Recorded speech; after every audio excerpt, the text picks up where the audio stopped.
Assalamualaikum warahmatullahi wabarakatuh. Perkenalkan, saya Anggi Pamabayu, mahasiswa Universitas Mercu Buana, Fakultas Teknik Sipil. Pada kesempatan kali ini, saya akan menjelaskan mengenai ringkasan modul 1-15 untuk memenuhi tugas besar 2 aspek hukum dalam pembangunan. Sistem hukum.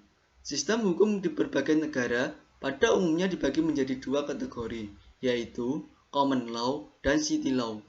Sekitar 60% dari negara-negara di dunia menggunakan sistem civil law dan 35% menggunakan common law.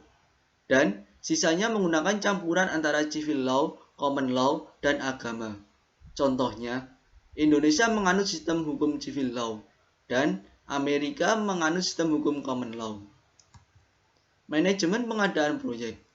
Proses pengadaan umumnya ditangani oleh bagian yang terpisah dari manajemen proyek, khususnya untuk pembelian dengan nilai yang cukup tinggi. Karena itu, pihak manajemen proyek perlu melakukan koordinasi dengan bagian pengadaan barang atau logistik. Tujuan dari proses pengadaan ini adalah untuk mendapatkan barang dan jasa untuk kebutuhan proyek kaitannya dengan teknik, kualitas, jadwal atau schedule, biaya, serta tujuan pencapaian lain dalam proyek. Cara pembayaran kontrak menurut Perpres nomor 54 tahun 2010. 1. Lamsam. Kontrak pengadaan barang atau jasa atas penyelesaian seluruh pekerjaan dalam batas waktu tertentu sebagaimana ditetapkan dalam kontrak. 2. Kontrak harga satuan. Harga satuan merupakan kontrak pengadaan barang atau jasa atas penyelesaian seluruh pekerjaan dalam batas waktu yang telah ditetapkan. 3. Kontrak gabungan lamsam dan harga satuan.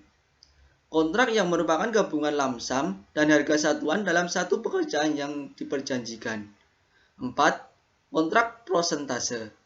Kontrak pengadaan jasa konsultasi atau jasa lainnya dengan penyedia jasa konsultasi atau jasa lainnya dengan imbalan berdasarkan prosentase dari nilai pekerjaan tertentu. 5. Kontrak terima jadi atau turnkey. Kontrak terima jadi atau turnkey merupakan kontrak pengadaan barang atau pekerjaan konstruksi atau jasa dengan penyelesaian seluruh pekerjaan dalam batas waktu tertentu. Langkah-langkah dasar pengadaan proyek. 1. Perencanaan pengadaan, yaitu menetapkan barang dan jasa yang akan diadakan dan dilelangkan. 2. Perencanaan kontrak, memilih peserta pelelangan dan melengkapi request for proposal atau permintaan proposal. 3. Permintaan respon dari pemasok, yaitu menyiapkan proposal pelelangan. 4. Pemilihan pemasok, yaitu evaluasi pelelangan dan penyerahan kontrak. 5. Administrasi kontrak, yaitu manajemen kontrak. 6. Penutup kontrak, yaitu penutup kontrak dapat dilakukan apabila seluruh kegiatan telah selesai dan persyaratan sudah sesuai apa yang ditetapkan. Dokumen kontrak. Dokumen kontrak yaitu terdiri dari bab 1, instruksi kepada peserta lelang. Bab 2, lembar data pemilihan. Bab 3, bentuk dokumen kontrak. Bab 4, persyaratan umum kontrak atau General Condition of Contract. 5. Syarat khusus kontrak. Bab 6, persyaratan umum kontrak.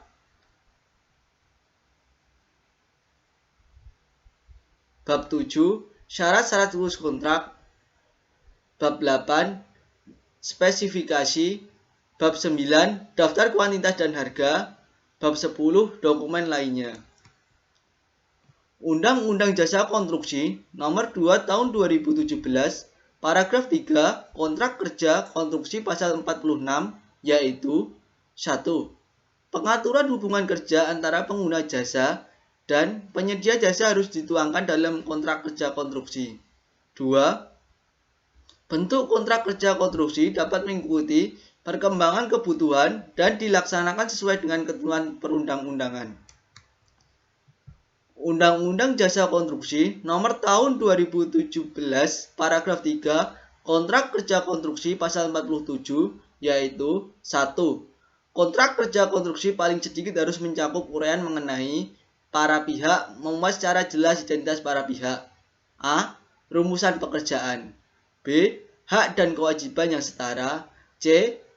Penggunaan tenaga kerja konstruksi. D. Pemutusan kontrak kerja konstruksi. E. Keadaan memaksa. 2.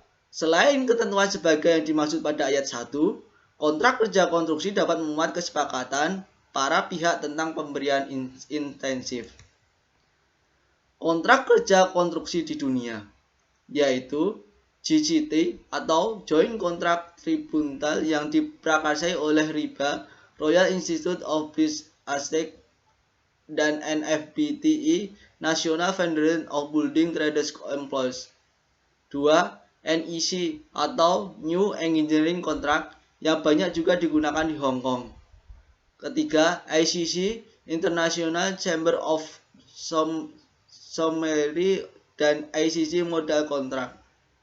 4. FIDI atau Federal International de English Council Federal Ingenieur. 5. AS 4000 Australian Standard General Condition of Contract. 6. SIA Singapore Institute of Architects Condition of Contract. Hukum negara di Indonesia.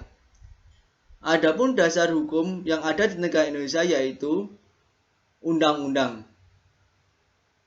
Undang-Undang Jasa Konstruksi Nomor 2 2017 yaitu Undang-Undang Jasa Konstruksi Nomor 2 Tahun 2017 tentang Jasa Konstruksi. Undang-Undang Nomor 24 Tahun 2009 yaitu Undang-Undang Nomor 2 Tahun 2009 tentang bendera, bahasa, dan lambang negara, serta lagu kebangsaan.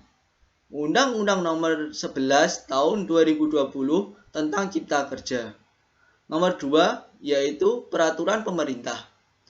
Peraturan Pemerintah Nomor 22 Tahun 2020 yaitu Peraturan Pemerintah Nomor 54 Tahun 2016 perubahan ketiga atas Peraturan Pemerintah Nomor 29 Tahun 2000 tentang penyelenggaraan jasa konstruksi. Nomor 3 yaitu Peraturan Presiden. Peraturan Presiden Nomor 12 Tahun 2021 yaitu Peraturan Presiden Republik Indonesia pada tahun 2001 tentang pengadaan barang dan jasa konstruksi. Undang-Undang Jasa Konstruksi Nomor 2 Tahun 2017 Bab 11 Penyelesaian sengketa pasal 88. Sengketa yang terjadi dalam kontrak kerja konstruksi diselesaikan dengan prinsip dasar musyawarah untuk mencapai kemufakatan. 2. Dalam hal musyawarah, para pihak sebagai dimaksud pada ayat 1 tidak dapat mencapai suatu kemufakatan. Para pihak menempuh tahap upaya penyelesaian sengketa yang tercantum dalam kontrak kerja konstruksi. 3. Dalam hal upaya penyelesaian sengketa tidak tercantum dalam kontrak kerja konstruksi sebagaimana dimaksud pada ayat 2, para pihak bersengketa membuat suatu persetujuan tertulis mengenai tata cara penyelesaian sengketa yang akan dipilih. 4. Tahap upaya penyelesaian sengketa sebagaimana dimaksud pada ayat 2 meliputi mediasi, konsiliasi, arbitrase. 5. Selain upaya penyelesaian sengketa dilakukan dengan membentuk Dewan Sengketa sebagai dimaksud pada ayat 2, pemilihan keanggotaan Dewan Sengketa dilaksanakan berdasarkan prinsip profesional dan tidak menjadi bagian dari salah satu pihak. 7. Ketentuan lebih lanjut mengenai penyelesaian sengketa sebagaimana dimaksud pada ayat 2 diatur dalam peraturan pemerintah. Klaim konstruksi. Klaim konstruksi.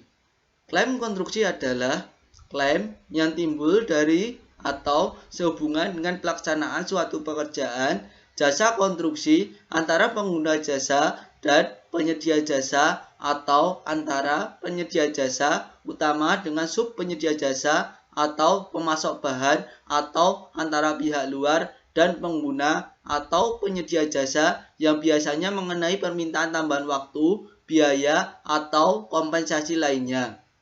Klaim pada masa sebelum tahun 2000 adalah tabu. Bahkan sampai hari ini pun masih ada pihak yang merasa apabila mereka mengajukan klaim maka mereka akan dimasukkan ke dalam blacklist sebagai penyedia jasa yang suka cari masalah. Jenis-jenis klaim konstruksi. 1. Kompensasi waktu IOT atau Extensive of Time atau perpanjangan waktu. Penyedia jasa dapat mengajukan tambahan waktu pelaksanaan atau tambahan kompensasi dari pengguna jasa atau seberapa kompensasi seperti pengurangan dari persyaratan teknis atau spesifikasi bahan. 2. Kompensasi biaya. Penggunaan jasa dapat mengajukan klaim pembebanan dalam pengertian pengurangan nilai kontrak dan atau percepatan atau penundaan dari pelaksanaan penyedia jasa. Pihak lain baik secara terkait kontrak atau lain boleh mengajukan klaim satu sama lain baik kepada pengguna jasa atau penyedia jasa, termasuk para sub penyedia jasa, konstruksi perencanaan atau konsultan hukum. Penyebab klaim oleh pengguna jasa. 1. Pekerjaan yang cacat, yaitu penggunaan jasa dapat mengajukan klaim kepada penyedia jasa apabila hasil pekerjaan tidak sesuai dengan spesifikasi kontrak. 2. Kelambatan oleh penyedia jasa, yaitu klaim kerugian dapat timbul apabila penyedia jasa tidak menyelesaikan pekerjaan dengan tepat waktu sesuai dengan perjanjian kontrak. 3. Pembelaan klaim, yaitu para pengguna jasa menghadapi klaim-klaim para penyedia jasa dapat membalas dengan klaim tandingan.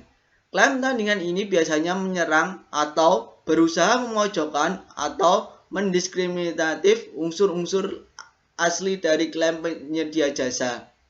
Dengan membuka hal-hal tumpang tindih atau perangkapan kerugian biaya atau menyebutkan perubahan-perubahan atau pasal-pasal klaim dalam kontrak, melarang atau memodifikasi dari tindakan-tindakan penyedia jasa dalam hal tersebut. Terjadi sengketa.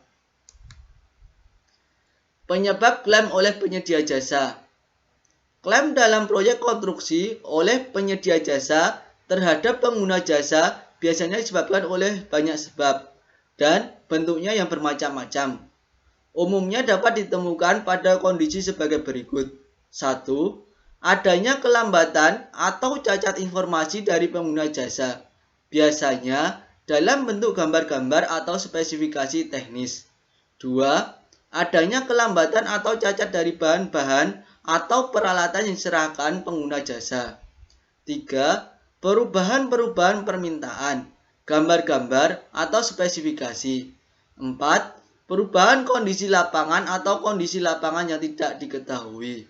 5. Pengaruh reaksi dari pekerjaan yang bersamaan. 6. Larangan-larangan metode kerja tertentu termasuk kelambatan atau percepatan pelaksanaan pekerjaan penyedia jasa. 7. Kontrak yang memiliki arti mendua atau perbedaan penafsiran. Klaim menurut FIDIS Red Book, yaitu klaim oleh pengguna jasa. Klaim oleh pengguna jasa apabila pengguna jasa menganggap dirinya berhak atas oleh pembayaran ataupun berdasarkan klausula mana saja dari persyaratan ini atau sehubungan dengan kontrak, dan atau perpanjangan masa pemberitahuan cacat mutu. Penggunaan jasa atau engineering harus menyampaikan pemberitahuan atau rincian kepada kontraktor. Pengguna jasa dan bahan-bahan bebas pakai atau untuk pelayanan jasa diminta oleh kontraktor. Pemberitahuan harus diberikan sesegera mungkin setelah pengguna jasa menyadari atau harus menjadi sadar akan adanya kejadian atau hal-hal yang dapat menimbulkan klaim. Pemberitahuan yang berkaitan dengan perpanjangan masa pemberitahuan cacat mutu harus diberikan sebelum berakhirnya masa tersebut.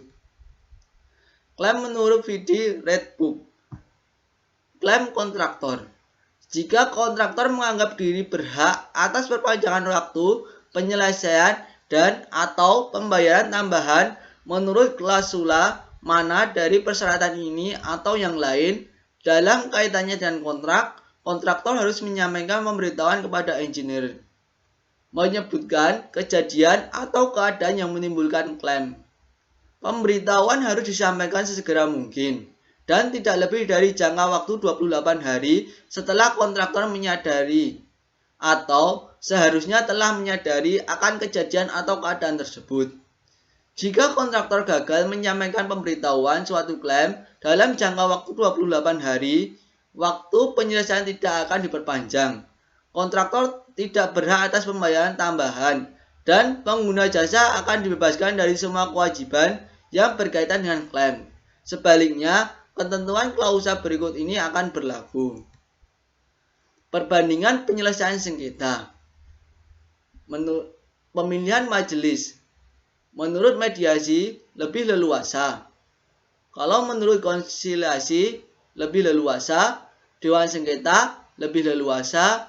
Arbitrase, lebih luasa. Sedangkan menurut pengadilan tidak leluasa. Dilihat dari segi waktu, menurut mediasi lebih cepat. Menurut konsiliasi lebih cepat. Menurut dewan sengketa, selesai sebelum sengketa terjadi. Menurut arbitrase, lama untuk prosedurnya. Menurut pengadilan tidak pasti. Dari segi biaya, dilihat dari mediasi murah sebab dihitung per jam. Menurut konsiliasi murah dihitung per kasus. Menurut dewan sengketa mahal dihitung bagian dari kontrak. Menurut arbitrase mahal presentasi dari nilai klaim.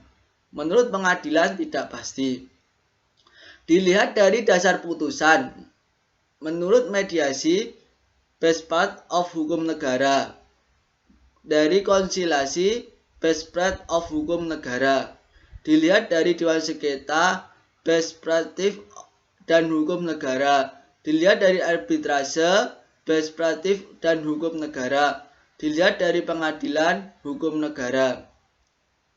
Dilihat dari keadilan menurut mediasi yaitu mediasi, menurut konsiliasi konstruksi, menurut dewan sengketa konstruksi dan hukum, menurut arbitrase konstruksi dan hukum, menurut pengadilan hukum. Dilihat dari pengambilan keputusan, menurut mediasi kedua belah pihak, menurut konsiliasi pihak ketiga, menurut dewan sengketa pihak ketiga, menurut arbitrase pihak ketiga, menurut pengadilan pihak ketiga.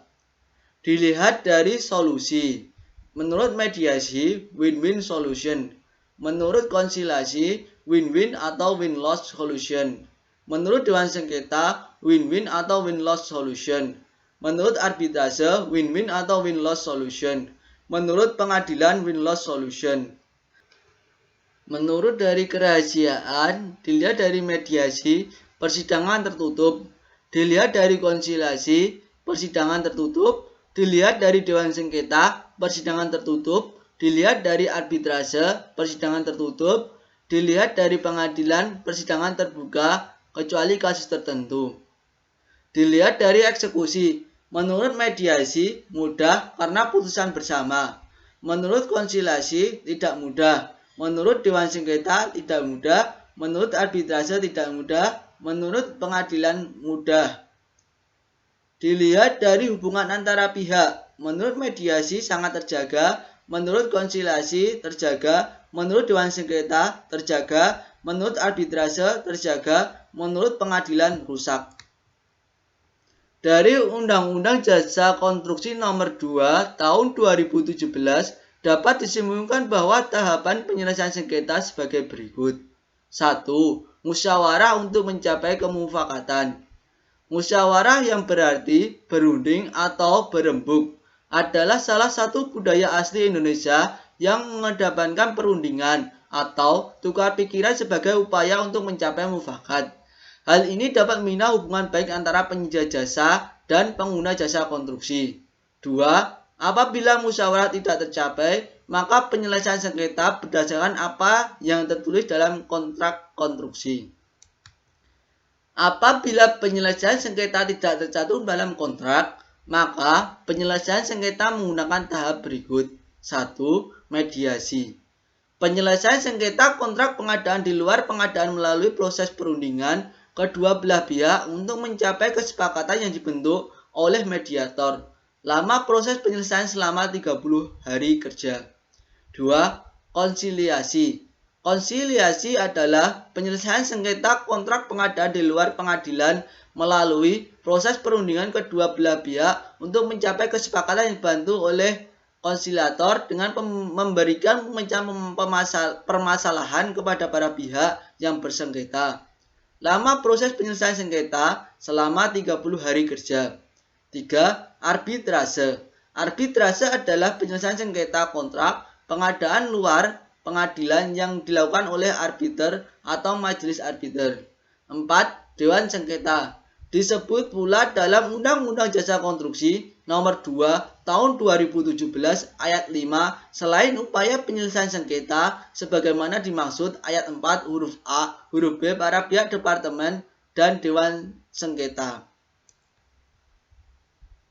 Sekian presentasi dari saya. Bila ada kata salah mohon dimaafkan. Wassalamualaikum warahmatullahi wabarakatuh.